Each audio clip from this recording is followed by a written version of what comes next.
સૃષ્ટિ ન્યૂઝ અમદાવાદ. શું ગુજરાત બીજું બિહાર અને યુપી બની રહ્યું છે? ગુજરાતમાં વ્યાજખોરોનો આતંક ક્યારે બંધ થશે? ગુજરાતમાં વ્યાજખોરોનો આતંક દિવસે ને દિવસે વધતો જાય છે.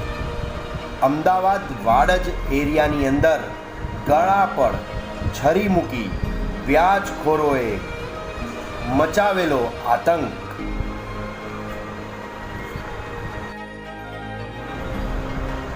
સૃષ્ટિ ન્યૂઝ અમદાવાદ. શું ગુજરાત બીજું બિહાર અને યુપી બની રહ્યું છે?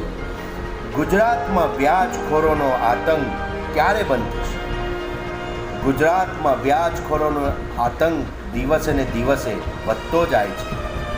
અમદાવાદ વાડજ એરિયાની અંદર ગળા પર છરી મૂકી વ્યાજખોરોએ મચાવેલો આતંક.